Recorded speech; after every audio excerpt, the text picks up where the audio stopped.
আসসালামু আলাইকুম। চরমোনাই পেশাব আপনার বিএনপিকে নিয়ে যেই ধরনের বিশ্রী ধরনের ভাষায় কথা বলছে, বাংলাদেশের ভিতরে ঐক্য নষ্ট করার জন্য এই চরমোনাই পেশাবে যথেষ্ট।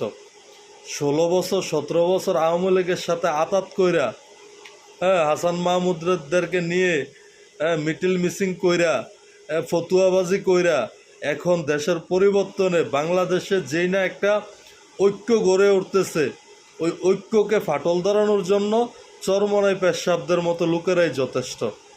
তিনি বলতেছে বিএনপি এই তরুণ প্রজন্ম 30% উপরে তরুণ প্রজন্ম বলতে পারবে না ধানের শীষ কি, বিএনপি কি। শহীদ জিয়াউর রহমানের আদর্শ শুনলেই তরুণ প্রজন্ম জানে যে চাঁদাবাজি টেন্ডারবাজি, মানে কত বড় আহম্মক হলে এরকম বক্তব্য দিতে পারে। তো তিনার মতো লোকেরাই বাংলাদেশের ঐক্য নষ্ট করার জন্য যথেষ্ট। তাদের আকীদাগত ভুল আছে, তাদের বেদে মারেফত না কি জানো, ওইগুলা নিয়ে আলোচনা করলে অনেকক্ষণ আলোচনা করতে পারবো। তারপর তাদেরকে নিয়ে নানা বিতর্কিত আছে। তাদের হাতে ইসলাম শাসন কায়েম হবে না, খেলাফা প্রতিষ্ঠিত হবে না।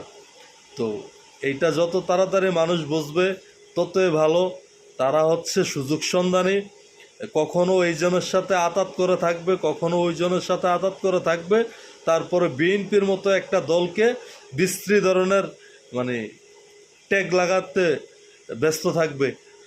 তো এখন দেশের পরিবর্তনে দেশের সবাই ঐক্য চায়, মপতন্ত্র যেন না হয় ওইটা বিএনপি চায়। বিএনপি বিশাল বড় একটা দল। তো বিশাল বড় একটা দলের ভিতরে গুটি কয়েক খারাপ লোক থাকবে, তো তাদেরকে তো বিএনপি ব্যবস্থা নিতেছে। তো বিএনপিকে নিয়ে বিদ্বেষ ছড়ানো বন্ধ করান। আপনার নিজের যে ভুল চরমোনাই পেশাব, আপনার যেই ভুল বা আপনার আকীদাগত যে ভুলগুলো আছে, 17 বছর কি করছেন, কি ভূমিকা ছিল, ইলিয়াস হুসাইনের ভিডিওতে আপনাদের সব কিছু তথ্য তুলে ধরা হয়েছে। তা আপনারা এখন পরিবর্তন হইয়া আপনারা যেমন সাধু সাজবেন, এই সুযোগ নাই।